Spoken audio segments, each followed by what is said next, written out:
It's bad. Anime. Hey everybody, I'm John. And I am Rob. And this is Bad Anime, the show where we decide, is this anime bad? And today we're doing a very special one. That's a way to put it. Yeah. It's special in many ways. It's kind of an odd duck in the universe of anime these days. It's a goose. I don't really know what this show is. This was an experience. I've heard mumblings about this show since it came out in the winter of 2021. Yes. So it's fairly recent. It's pretty fresh, and you can definitely get that. And it's also a Crunchyroll original anime as well. Which is a badge of quality. Daddy Crunchyroll, don't hurt me. I feel so bad saying some of this, but please don't come for us, please, Daddy. But yeah, this is I love your sushi. But yeah, this is exarm. This is exarm. This is the first time I think you said the title of the show before I got a chance to. Yeah, we got exarm in. We just somehow just came up. It's like, hey, you know what? Fuck it. Let's just do exarm. Yeah. I think this was your idea originally. What led you to it? Well, okay. So I was kind of like right around the time that we started like thinking about doing the show. Right. I was looking at a lot of forums being like, okay, what are some really like awful animes that we can watch and like see if they're actually really shitty or if they're okay. And this was mentioned very highly, especially around the time that it was popular, around December 2021 when it came out. Yeah. Very, very popular in how much people absolutely hate it. Yeah. So it came up a lot of times. So I was like, okay, I know it in the back of my mind. And then I was like looking up something else as well recently. And I was like, oh, the name came across to me on my anime list. And I was like, oh, exarm, that's right. Yep. We got to watch that and then shit on it. So then that's kind of what led me to suggest it for us this time around. And I'm really glad you did because this show... Where do you even start? Where do you even start? I mean, let's just talk about the glaring elephant in the room. Everyone behind this show had no prior experience in working on anime. Yes. And I've read some interviews now. Oh, really? The director was actually formerly a live action director.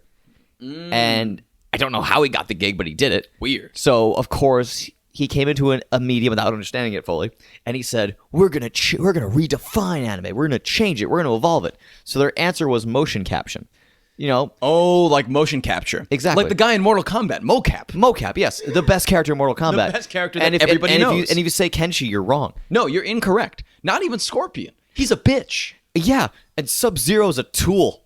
Fuck you, Goro. The original Sub-Zero died and became Noob Saibot. Shang Tsung is my granddaddy.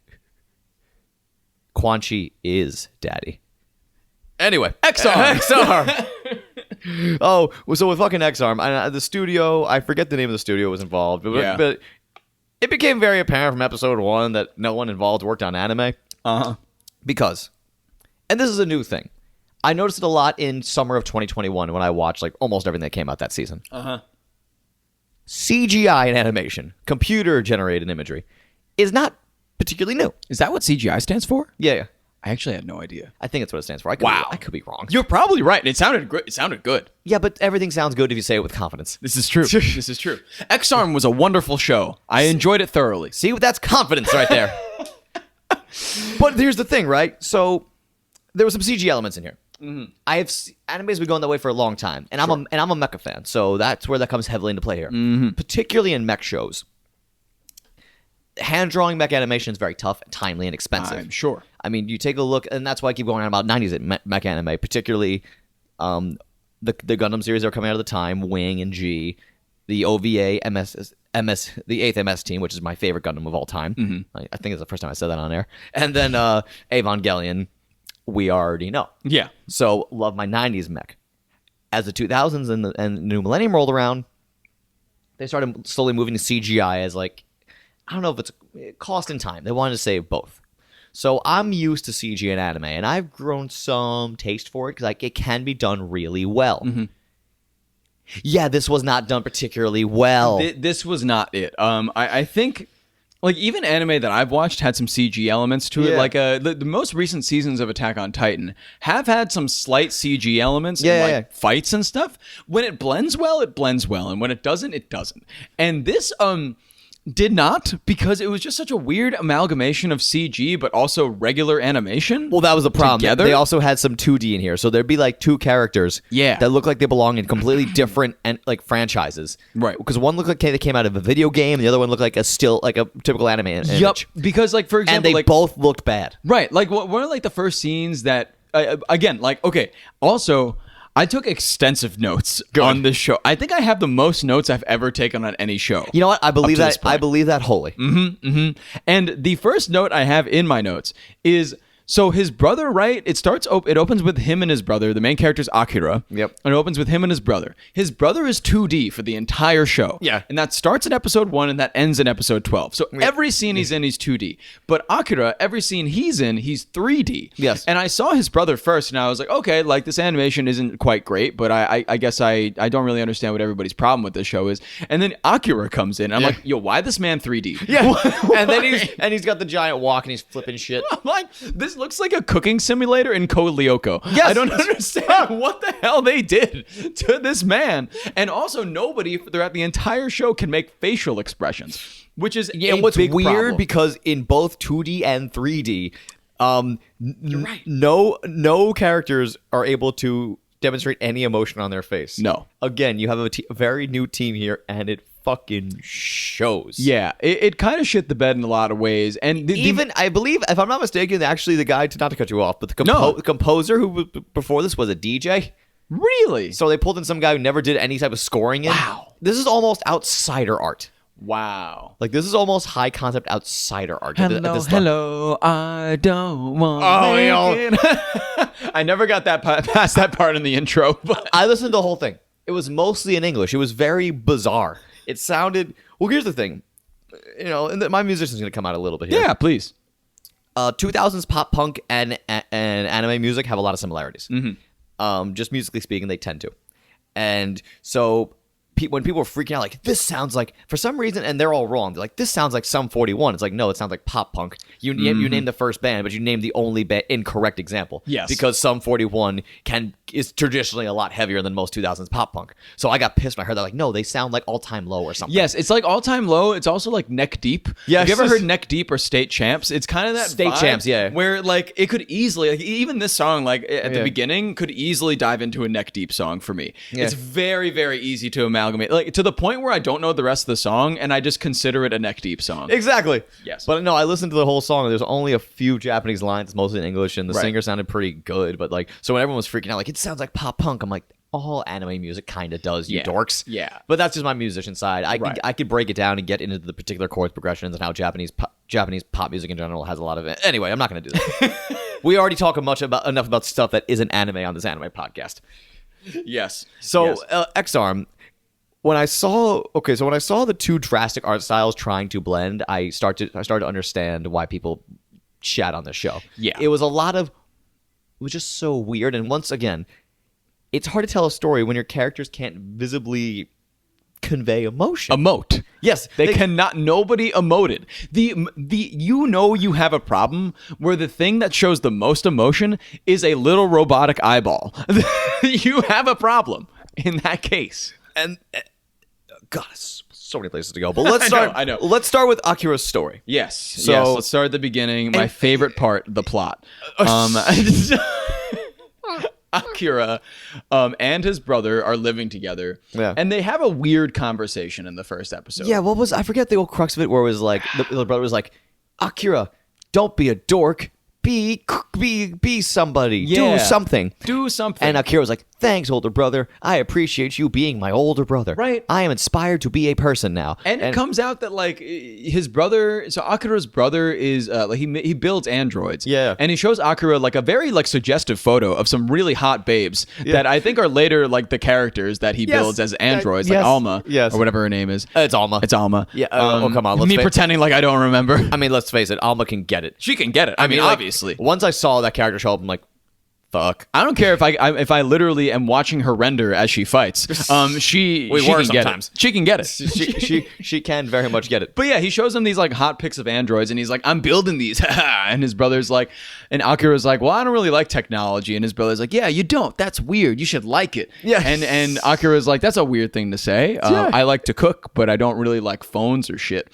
And then he's like, "Yeah, Akira, but also you got to protect people." And Akira's like, "What are you talking about?" Yeah, it didn't hit me how weird the conversation was, too. You actually brought it up. And that conversation is the crux of a lot of Akira's character motivation throughout the entire show. It's a very disjointed conversation that sets a foundation that isn't exactly expanded upon for the entire show, but you think it would be because it sets the tone so much for everything Akira does throughout the show. And let's not forget the best thing he probably did, and he got hit by a bus. So he also, you know what I thought the second he so he was walking out of like a convenience store, 7-Eleven, and there was a couple of badly animated 2D thugs like harassing a girl. Yep. And Akira was walking away saying, "I shouldn't get involved." But then his brother's conversation flashed in his head. It's like, "You have to protect people." And he goes, "You're right." He turns around, goes to run back towards the incident. He just gets smacked by a bus. Yep. The second he decides to help her, he gets hit by a bus. And my note for that scene was just the word "bus" in all uppercase with a few exclamation points. My note for that scene is it's no bus train collision, but we'll take it. We will take it, and it's fine. So Rio gets hit by the bus. Yeah. And transported to a mythical world where, well, no. Also, one of the thoughts I had for you specifically was when he walks out of the store and like sees all those guys like harassing that girl or something. I was like, "Yo, is this motherfucker about to Great Okan these people right now?" Oh, right. Great Okan walked to a group of ne'er-do-wells outside of Denny's who were bothering a girl, and he was like, "Hi, my name is Great Okan. I'm with New Japan Pro Wrestling." And he just got rid of them. His first match in the G1 is coming up, right? At the time of this recording? Yeah, it's coming up at this time. Ooh. Yeah. I'm afraid. I'm afraid, too. I had him picked well last year, and this year I have doubts. Yeah, I have serious doubts as well. Yeah, but either way. Yeah. So, and that's a great true story. If anyone go look up the Great Okan, the wrestler with New Japan Pro Wrestling. He did legitimately stop a group of thugs from harassing a girl. And then during the interview, he was like, I'm New Japan Pro Wrestling's Great Okan. Please watch. And it's like the guy turned his official statement into a press release. The girl was like, "Thank you for saving me." And he was like, "Watch me on New Japan Strong on Wednesday night."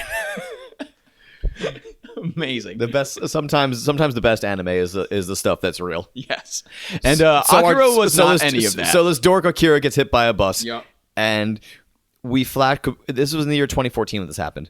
Yes. In the very, very first scene of the show, we see a very badly animated scene that they keep using. Yeah, the same scene over and over again. The same fucking scene with like the city is like purple and it's getting blown up, but like badly blown up. And you see someone who looks like Akira with a mechanical device on his arm that's like shaking, and people go and very statically go flying through the air.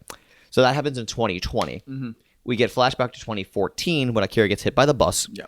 And then we flash forward to the year 2030. Yes. And we get introduced to the world we're in right now. There was this huge Tokyo attack, and we learn about exarms. Yes. Which are essentially, they kind of give two different definitions of what they are. They are. They usually, I would define them as like some mystery alien weaponry that got sent down to Earth. Then humans modified, they were able to like harvest and make it their own. Right. And there are like a weird amount of these. They never exactly specify. They're always like, "Oh, there are 12." And then one episode they're like, "Yo, but what about number 26? Oh, yeah, but there's 15. It's like, what? How many fucking these things are there? These things? Yeah, they never exactly specify, and I guess we never know. Even though we might be supposed to. And unfortunately, when this happened, I'm like, okay, it's one of these shows, because this is they've done this a lot in anime, but actually more so live action stuff. Because there's been most of the Kamen Rider series play out this way, where it's a person has either a particular source of power or a cybernetic implant, and basically it's, oh my god, you have this implant, but you're a good person. You have to stop all the bad people who have it. It's Yu-Gi-Oh! It's Yu-Gi-Oh! Yeah, it's Yu-Gi-Oh! And he's got the Millennium Puzzle, essentially. wow, they just use this plot so much in Japanese. It's used quite a bit. In Japanese pop culture, they use this device a lot. But everybody else that has these items is bad. Yeah, but you're the good one. But you're the good one. So do what you had to do, Yugi boy, and save the world. And basically, in 2030. What happens is there's kind of like a bit of a kerfuffle. We're introduced to Alma and we're introduced to Minami, who are part of this anti-exarm squadron, right? Yeah. With the police force. Yeah. And they find Akira, but Akira isn't a person anymore. He is a brain. They put his brain in a box. Yes. He is a brain within exarm number 00. Yes. The first exarm, or like the beta exarm. Yeah, the beta exarm. Yes. Well, actually, no, because the alpha exarm actually 00 beta. What is it when they start sending beta over and over? I lost my fucking mind. God. So yes, and the first scene is like they get him back, and they open up the briefcase and shows like the mechanical brain. They start asking him questions. It's like. And he's like, "What? This is 2014, right?" They're like, "No, it's 2030, dude." Yeah. And like, she's an android, and I'm a schoolgirl cop, and it's like, I don't get what's going on I don't here. understand any of this. And also, when I first saw Alma, she was like, "I'm an android," and I was like, "Oh, I see where this is going. She's an android woman who's gonna learn how to love. She's gonna be free." At the end of the show. Wow, a pale skinned girl with a short bob cut who is with mysterious mechanical origins who has to learn how to love. Boy, where have I heard this before? I don't know. By the way, we should get back to talking about this show. Yeah, we should start talking about Shinji Akira. We should start talking about Devilman Crybabies Akira. I mean, Akira. Fuck it. These shows get jumbled sometimes. Yeah, there's too much information here. So, the first notes, the first episode was basically that we got an introduction to, okay, you're a brain in a machine now. Yeah. You're an exarm. Yes, and now his exarm, we're going to use you to find all the other bad people with exarms and take them back. Exactly. Because his exarm can hack into like systems. Yes. Because he's just a brain. He's just a brain in a box. Yeah. In a box, and he's just able to like hack into all these things and help the police to recover the other exarms that have been wreaking some havoc on the streets. Exactly. So the first couple episodes, here's the thing. I was having fun because what we essentially got was an early Yu-Gi-Oh! Or Kamen Rider scenario where it was a fun monster of the week type deal. Yes. Where they had to find the person using the exarm and get it back. Right. That was essentially it. And there's a lot of strategizing. Right. There was cool moments. For example, when my boy Akira took over a robot who was called Ogre. So we had some mecha fight scenes in here. Yes, we did. And this was the one time the show actually looked kind of okay. It looked fine. Yeah, during the these mecha battles fight were scenes, okay. Yes. I remember the exact text I sent you was, these mech scenes actually look good, ... but then they had to show people's faces. Yeah. And the complete lack of emotion. That's where they fail. That's the most time when I'm like, oh boy, like they got to show emotion. Oh, that's hard. Tall order, but with characters like Alma, who doesn't really show emotion because she's an android, I can let it slide. You can let it slide for her because the character's not supposed to have emotion. But when like someone who like Minami, who is hyper emotional and like she becomes the emotional center point of the series later on. Mm-hmm. It's just so animated so badly you can't see her emotion. She had the most static facial expression throughout all 12 when she was crying, when she was laughing, when she was happy, when she was sad. And let's give all the credit here to the Japanese voice cast. They tried their ass off. Mm-hmm. They were trying to have emotion. They really did. But you see how terrible the show looked. It's like, well, I don't buy it. But unfortunately, the way their mouths moved, this looked like a Japanese show that was a Japanese dub. Yeah. It looked just bad. Well, their lips didn't articulate. It was just like jaws flapping open and closed. Yeah. It looked like it looked like a student film too nice. It did. Yeah, it did. Student films might be too nice to describe what their show looked like. Yeah. It wasn't great. But you know, the animation aside, like I agree with you. The first few episodes, the story was actually I was having a pretty good time in the first few episodes. And you know, shockingly, exactly. And you know, all kidding aside, they did do the whole Ava thing where it's like the image of like what his life would be like if he was normal. Yes. So they so they put him in like a situation where he's in high school and everyone around him is in high school with him. Right. And he has to learn about, and just in order for them to unlock more of his memories. Mm-hmm, mm-hmm. So they put him in this high school scenario. So that was like that was Yu-Gi. That was like I was about to say Yu-Gi-Oh, where like they went to the virtual world and like that the couple episodes of Yu-Gi-Oh. Yeah. So a little bit of that, a little bit of the one scene in Evangelion towards the end of the series where Shinji has the school day fantasy. Right. Not school days fantasy, the school day fantasy. We would never have a school days fantasy. There are some weird people out there. I'm sure there are. So get me the fanfic. Yeah. Oh, so episode 5 was cool in that regard. Yes. And then we had episode 6 where things actually started moving towards the plot a little bit. And another note on episode 5 before we get to the plot. Okay. Because episode 5, there were actually some pretty good one-liners. Like the big bulky guy in the squad. I can't remember his name. He kind of looks like Cyclops Kondo? from X-Men. Kondo. I think it was Kondo, Yes, yes. And he was just really muscular and just a big dude, big like beef tank of a man. And at one point in that episode, when they're reenacting the school thing, his line legitimately is, "Why do we have to act out this B-grade high school anime?" And I was like, y'all are a D-grade regular anime. Get your shit together. Get your shit together, sir. Don't reference better anime in this anime. And then, so you're right. And then we get to episode 6, and we learn some more of the plot. Right. They get attacked by basically Deadpool in that episode. Right. Oh, right. Yeah, fucking I forgot about that. Yeah, just out of nowhere. This random Deadpool guy comes out and starts kicking their asses. But wasn't that episode 6 where we meet the auctioneer? Yes, and the auctioneer. Yeah, the auctioneer, the guy with a skeleton mask who has clearly some affinity for Akira and kind of looks like him a little bit. Yeah. And is in 2D, so we're thinking, all right, who is this guy? Well, the second he came up, I was like, that's his brother, obviously. Yeah. That's got to be his brother. There's no other way. So this guy's a few of the exarms. Notably, he has number 11, which was used to destroy Tokyo, basically. Destroy Tokyo in the big Tokyo attack. Mm-hmm. And everyone's like, okay, so now we're clear, like, okay, the episodic stuff's over. Now we're actually getting into the crux of the story here. Right. So, but I kind of like how they do it though, where it's all these criminals are people like going there to bid on these exarms. Like it's like a huge like mafia thing. Yeah. And so now for the rest of the series, we follow this group of criminals who are bidding for the exarm for different reasons, and they all have their motivations for being there. Right. And some of them are directly tied to the criminal outfit. Mm-hmm. We learned that Minami, the detective who was we're following this entire time, she's the granddaughter of a great Japanese crime lord. Yes. So they use her in order to go undercover. Mm-hmm. But then shit gets wild fast. Yeah, things get weird because this auctioneer guy invites all these people to bid on these X-arms that he has. Yeah. And all these criminals have their own X-arms as well. Yeah.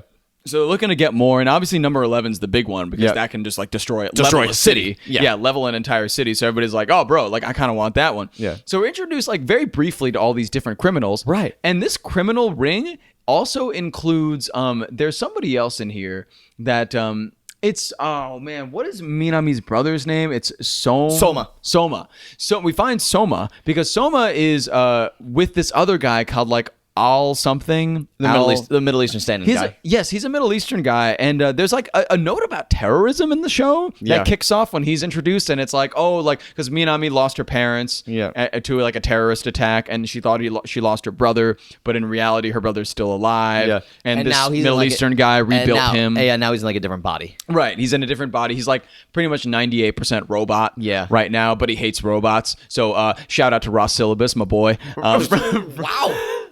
Great callback. A lot of callbacks That's lately. Our first Armitage callback we've made. That's right. Just anytime I see somebody that's like made of Android and is like, I fucking hate androids, I'm like, yeah, hypocrite bitch. Yeah, come on. I just think of Ross Syllabus's giant everything. He's a huge man. He's a big beefy tank of a man. And then he fell in love with a robot because there's no other way for that show to end. No way. And now speaking of this show. Yes. So we learned about the terrorist, and now apparently his family was killed by the leader of the crime organization. That's right. And so they're all there. And so the auctioneer's there. He's trying to sell off the stuff. And it's in like a stadium setting. It's like a casino, and then it's a stadium. Oh, that's right. It's a casino first. And then they all go to a stadium. That's weird. Yeah, I forgot about that transition. Because what happens is he says, let's all meet at the stadium. And then we learned the Japanese crime family was kidnapped. Right. By someone who Akira's been yelling about since like the middle of the series. Mm-hmm. Beta. Beta. Because we later learn that Akira is exarm 00 Alpha. Yes. And there's another one, 00 Beta. That's right. So and they basically made a clone of Akira But this clone is basically the evil twin trope. He's the same. Okay, they loosely explain it because there's this industry, or there's this like a company that has Akira, like back in 2020. Yeah. They had Akira, his brain implanted into the alpha, and then they made a copy, and that's the beta. Yeah. And then they took beta, and then they injected it with something that they also got from space. Yeah. Because I remember the head scientist was like, we also found this fluid that came with one of the exarms. Let's fucking jack this boy up. So he like stabs it into the brain of Beta, and he injects it, and immediately it explodes. And then Beta's on the loose, and then he blows up Tokyo. Yeah, then he somehow commandeers a body, and then he grabs exarm 11 and then just blows up Tokyo somehow. Yeah, somehow. None of that is explained. There's no time. There's no time. In 12 episodes. Right. There's no time. No time. There was absolutely no time to do any of that. Definitely. No. Then Beta is at the stadium, and Beta is a strange character because it is a direct like evil clone copy of Akira. However, whenever he is possessing another robot or possessing something else as his brain form, he gets this weird like childlike voice. It's kind of like an evil game show host. It is. He's like, but when he's like normal and talking to Akira, he's like, Akira, I'm gonna fuck mess you up, boy. But then when you're gonna call me daddy, right? But then when he's not doing that, he's like, yo, I'm gonna be a child. Yeah, I'm going to be very childlike and tease everyone. It's like, I killed him months ago. It's very weird. And in the 8th episode, I believe, I wrote this down specifically because he possesses these different robots. Yeah. Like uses these robots, and these robots are construction robots specifically. Right. And the model, it just made me cry because the model was called Balls Inc. It was like, what is he doing controlling a Balls Inc. robot? But it's like A with 2 umlauts on it. Yeah. LZ Balls Inc. Balls Inc. robots. And I was like, this has to be a joke. This whole show has to be a meme. There's no way. But then the show will get very serious at some point because there was a very emotionally charged scene, I think around episode 8. Yep. Where we have this whatever, the Middle Eastern guy. Yes. Him and Soma are able to somehow apprehend Alma, the android working with Minami the entire time. Right. And they are able to manipulate her. Yes. And reprogram her. Right. So at one point, it's the 3 of them going to Minami. It's like, hey, yeah, we're going to go do this thing. Bye now. And at one point, Soma's like saying to his sister, like, yeah, I'm doing this thing. Bye. And she has a panic attack. She doesn't know what to do because her brother is going to potentially kill all these people. But she's been waiting so long just to find him to prove he's alive. But in that moment, she fires at him. Right. Because she realizes he's a threat. And it's like, wow, you just shot at me. Next time we see each other, we're enemies. Yep. We're not siblings anymore. Yeah. And she breaks down. Yep. And the scene would work so well if this show didn't look like ass.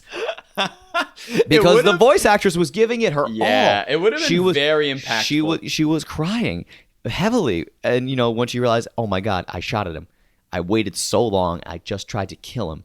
That's a gripping scene in terms of plot. If I read that in a book, I would have been very invested in it. Yes.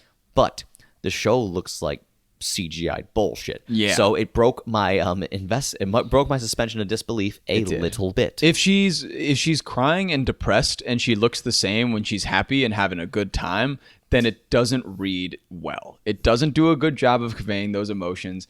And I wanted to enjoy it. I wanted to be like, this is a great scene. Like, it's very powerful. But at the same time, you just see like a stiff mannequin going like... I've in creative projects, I've long held this belief where there's two very important things about any creative endeavor. A song, a book, a film, any piece of media. Excuse me. Probably going to burp again 17 times. So that's fine. I'll get used to that. Concept and execution. Even if you have a fantastic concept, if your execution's not there, it's not going to matter. Yeah. So it's really unfortunate that they had this show in general had some really good concepts. That was probably my favorite scene, but it just wasn't executed well. Yeah. Okay. So we forgot to mention something. Go ahead. That Akira, and it includes Minami and Alma. Okay. Akira, for some reason, in order to enter the ogre, the big fat machine that he's able to use as a mech, for some reason, and they tried to explain it a lot, but I never understood it, For some reason, Alma and Minami have to kiss. I forgot about that. It's something to do with the genetic code.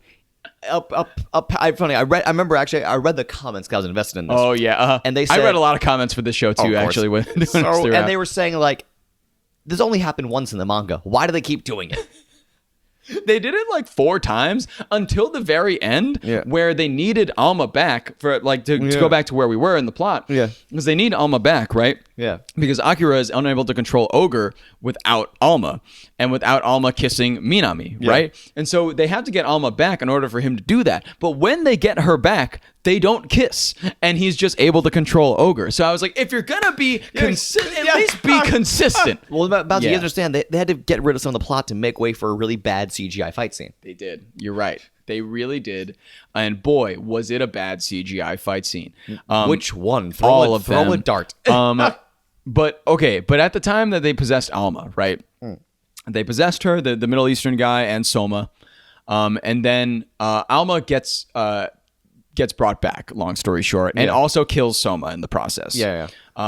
Because he's like 90% robot, and he can't last for like a second out of his Deadpool suit. Exactly. So as soon as he gets out of the Deadpool suit, as soon as she beats him in a fight, he gets out of the suit and tries to stab her with his mouth. Yeah. With a knife in his mouth, he tries to stab her. Yeah. And he's just consumed by so much hatred that he just will refuse to go on if it means that he lost to an android. Exactly. And so he's like, kill me. Please just kill me. Forgot about that. And it's a pretty brutal scene. But at the same time, it's also kind of funny because then Alma picks him up and hugs him, and he's like, what are you doing? Just kill me, please kill me. And she's like, no, you have to know what love is. And he's like, I haven't felt the love of a human touch in a while, in a long, long time. So now I can die happy. And then he dies in her arms. But wasn't it Alma who was touching him? Yeah, and she's not a human. Yeah. Remember when she made gasping and breathing sounds during fight scenes, even though she's a fucking robot? Boy, do I. It was one of the great comments, like, why is she gasping for air? She's a fucking robot. Honestly, I feel bad covering the show now because some of the comments section probably do a better job than we can do. They probably do. It's just so well done because most of the comments in the comment sections were like, are you best still show. here? Yeah. Best show ever. It's either best show ever, wow, I can't believe that this aired 12 episodes, or y'all still here? Exactly. Yeah. Go off. Exarm Sundays. Exarm Sundays. I was like, there was a community around this. There was a community around it. That's one of my favorite parts about Crunchyroll as a platform. But there was a community. And I wonder how they felt when they actually got all the way to the end. Because by episode 11, the show did this tremendous thing where it ended. Yeah. Because the main plot ended. They beat Beta. They go through a bunch. The auctioneer, and this pissed me off, where the auctioneer was unmasked. And instead of doing the obvious thing where it should have been his brother, it was like a clone of his brother. Yeah. Who was, or an android who was programmed to do his brother's bidding. Yeah, for fulfill his wishes. That cut all the dramatic tension. It did. Because it was very much the Speed Racer X thing where it's clearly the guy's brother, and, you know, that's where it should have been like more dramatic irony, where the crowd obviously knows, and just the character doesn't know. Right. However, all that dramatic tension of the auctioneer trying to take Akira away from the police, all that was shot in the foot. It was like, oh yeah, I'm just an android trying to fulfill. Yeah. So it wasn't engaging. It was Akira going, oh, mystery solved, and that was it. Yeah, that was weird. There was no payoff there. And there really wasn't, and they really, like, missed that opportunity, because although it was very obvious, I feel like they thought it was too obvious. So they were like, we have to change this up a little bit, because then... But you know, the obvious choice would have been better. It would have been a lot better, and it would have made more sense in the story, too. It would have made more sense in the context, and there would have been so much more emotional weight to it. Right. But instead of, like, because at the end, right...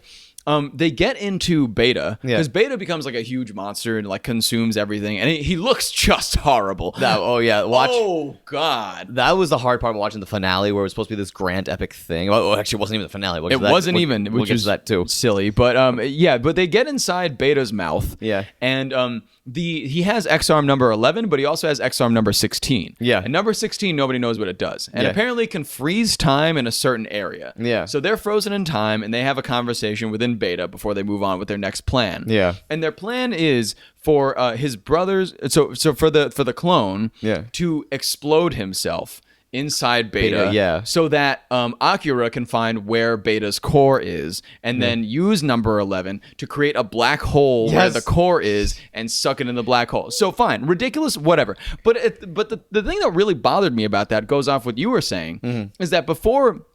this clone guy is now a bomb technically, and it's his brother's clone. Yeah. And Akira is outside of Beta now because he got out. Yeah. And all he has to do is blow up his brother's clone. Right. And his brother's clone is like, yeah, all right, Akira, just do it. And Akira's like, you're my brother. And he's like, no, I'm just a clone. He's like, oh yeah, you're right. Okay. Yeah. And then he just blows him up, and it's like it would have been so much more impactful if he had to kill his own brother. If it was actually his brother, but it was just a clone, and the clone was like, nah, bro, it doesn't matter. I don't care. I had one purpose to serve. And Akira basically said, bet. And that was the end of it. Yeah.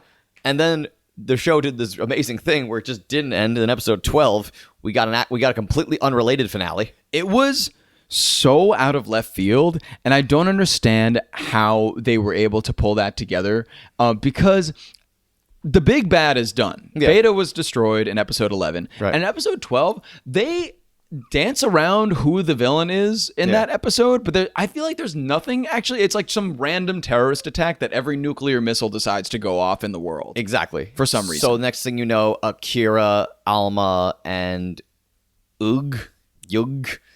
Oh, Yggdrasil. I forgot about her. Okay, you know why I remember that name so well? Okay. Because I'm reading a book, right? I know, shocker. It's a science fiction You're reading a book? Right? And they have this tree ship in the book called the Yggdrasil. Okay. And I looked it up. It's in Norse mythology that a Yggdrasil is a giant tree ship run by, or like a giant center of like a community, and it's a big fucking tree or something. Yeah. So it's a big tree. But Yggdrasil in the show is a pink-haired waifu who comes from the VR world to help save the day. She's basically a VTuber they pulled out of virtual reality. And the reason we haven't mentioned her up until now is simply because she doesn't matter, and we forgot. She has no bearing on the story. We forgot about the whole thing. She's a big deal in her first episode, and then gets completely dropped and just sticks around. As is anything that gives our boy Akira a big digital stiffy throughout his entire time. Yeah, they all just stick around. So at the end of the show, it's the three of them basically stopping all the nuclear missiles in the world, and then they just kind of die.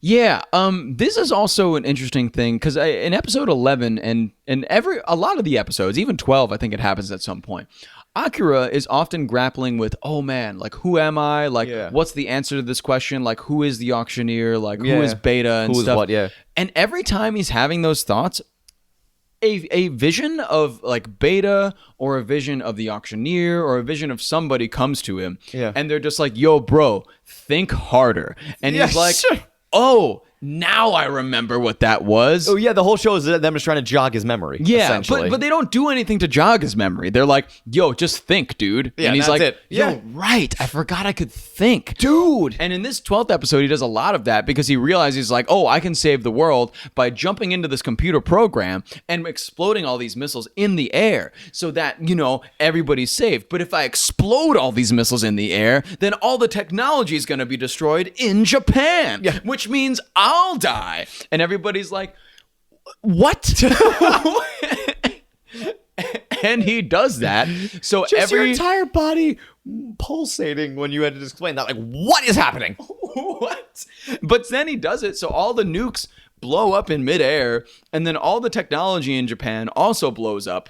And he is one of those things, including all the exarms. So all the exarms blow up and nobody can use them anymore. Yeah. Which I guess takes us back to the beginning of the show, where they very, very loosely and badly tied up the loose end of Akira doesn't like technology. And I just found it funny how in the first episode, his brother's like, yeah, you never liked technology, bro. And then the last episode, he eradicates all technology in Japan. And nothing really gets mentioned in the interim. Nothing. Absolutely nothing. But I, as a viewer, the thing is, remembered they that. They might have mentioned it in the interim, but I could never pay attention to the show. Yeah. Because every scene, I kept going to the show, like going and just looking at the visuals and going, that looks like shit. What were those 8 lines of dialogue? I missed them. That was my entire experience watching the show. Yeah, there was a lot of weird dialogue. There was also a lot of weird logic that went beyond like silly anime logic. Right. I think there was this one scene. There was this other guy, Kimura. He was like the twinkier one of the two other dudes in the group, and he had to get Ogre to Akira to fight Beta, and he's in a helicopter, and he's like, I have Akira. I have the brain of Akira right now. Yeah. And I also have Ogre. So I'm going to throw Ogre out of the helicopter and then run after Ogre, jump out of the plane in a jetpack, and then load Akira's brain into Ogre in midair so he can fight. I'm like, yo, why don't you just put the brain in it before you kicked it out of the plane, duder? You didn't have to jump out of a plane, my dog. There's also the thing when you're coming from a live action director that could have easily been his decision, wanting a cool action set piece. Yep. It could have gone back to the original manga. Yeah. Yeah. Because this was a manga previously. It was. And the manga got canceled. Yeah, I heard. Because the anime was so bad. Exactly. They were in the middle of a sequel series, from what I understand. Because the original exarm finished, and they were in X. Because there's 3 series I've learned. There was X Vita, which was first, then exarm, and then a third one. The third one got canceled because of how bad the show did. Wow. Which is a shame, because I'll be honest here. One of the few positives the show had is that some of the character designs were pretty damn good. The character designs I actually liked. Yeah, I liked them pretty a lot. much enjoyed those. Akira was as bland as can be, but sure. He has he's one a main. He has one function in the story, right? To be a generic anime protagonist. Like I said, Alma can get it. Minami was spunky and fun. Mm-hmm. Everyone else was goofy, but at least somehow eccentric. Yes. Mm-hmm. So the character designs look cool, and as I'm seeing these scenes I mentioned before, where there's some good ideas present, but the execution is all sloppy.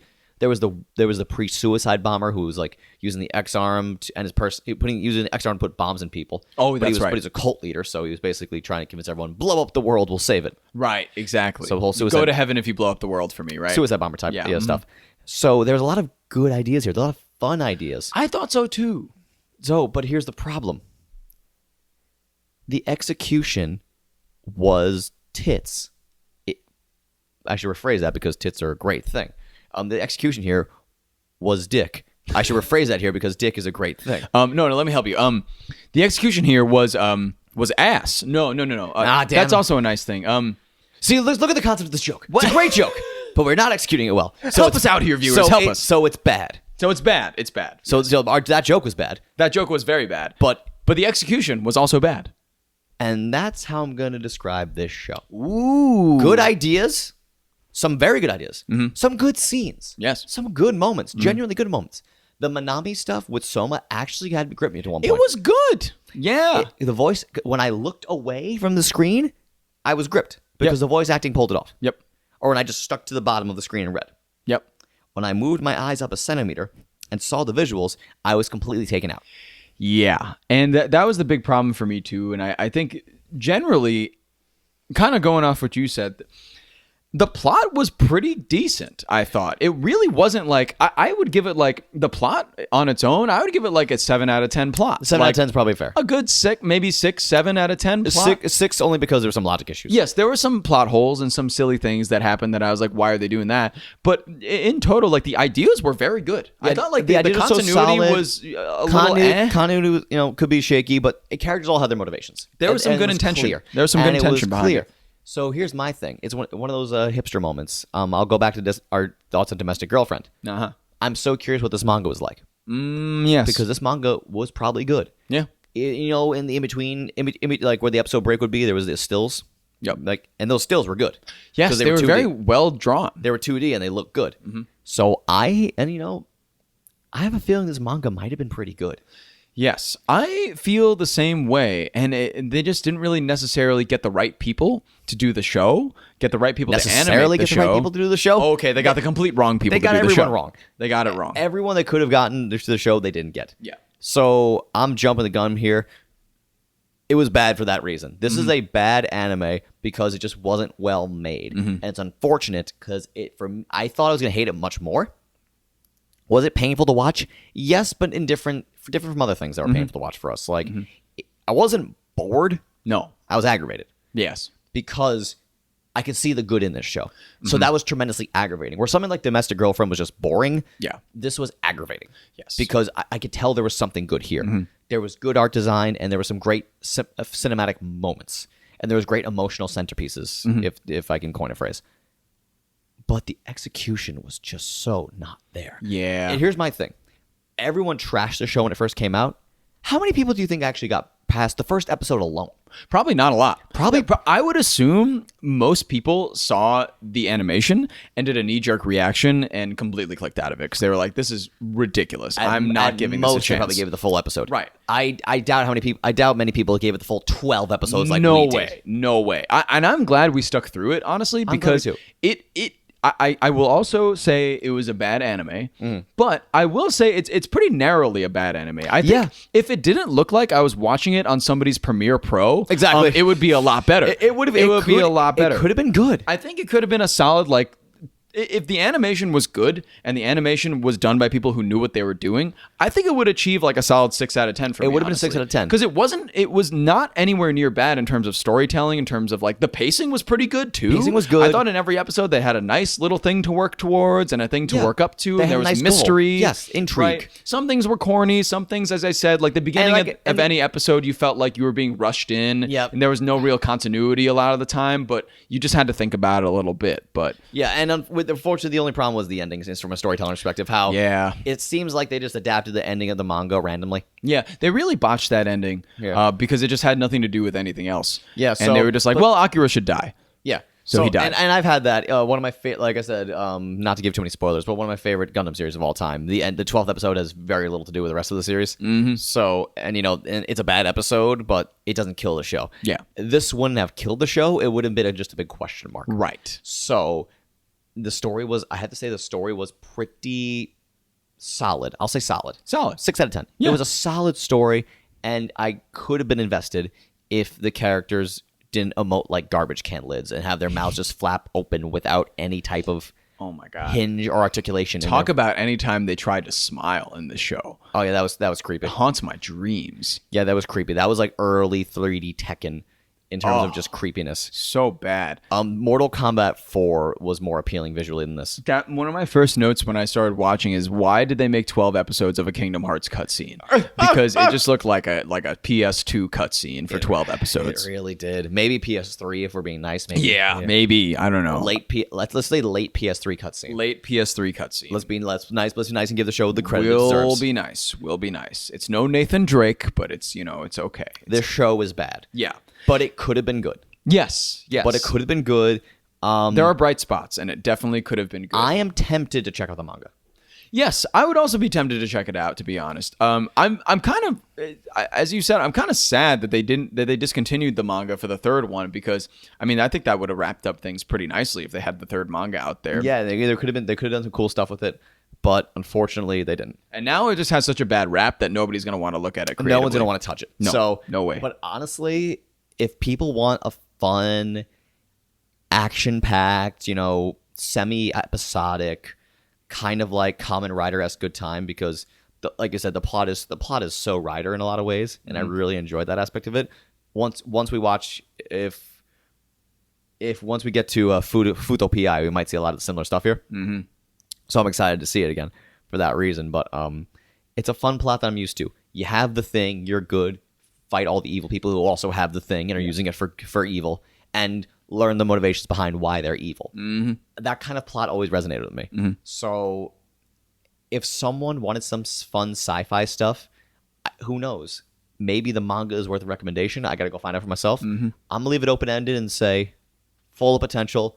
This particular anime is bad, but I might independently research and see if exarm as a franchise is bad. Yes, because I think the main thing I got from watching this whole thing was that it's not nearly as crazy bad as people say it is. Yeah. The only bad thing about it, in my opinion, is the animation. Of course. Everything else is fine to good. Yes. Some points even good. Some points, yes. So that's kind of what I'll leave it as too. Yeah. It's bad, but like as you said, could have been good. It could have been good. And I guess we'll see in the future how and if we can gravitate as a franchise. Yes. I don't know. Wow. And now that we finished it, I guess we're both XXarm. We're both XXarm. I'm Rob. That was John. This was bad anime. I don't know how to close these out. You usually do this part. We're flipping off the roll. We're flipping around the rolls here, and I'm kind of scared and confused. I don't know what to do either, so I'm just gonna say bye. Bye. I'm gonna use the bathroom. All right, let's pee. Cool. Together. Nice. Great. Like real friends. It's bad. Wow, oh my god, what a rousing podcast of anime conversation. Am I right, my compares? Am I right, my weebdom? Anywho, yeah, you can send us a message if you want. Did you like this podcast? Did you hate this podcast? Do you want to kill me? Do you want to drench me in Calaxosaur blood and watch me drink it? That's fine. Just send us an email at badanimepod@gmail.com or DM us on our Instagram at badanimepod, all one word. You can also find us on YouTube as Bad Anime, and you can leave a comment on whatever video you want to leave a comment on. We'll read them all anyways. We don't care. I love you. Kiss, kiss. In your ear. Podcast Network.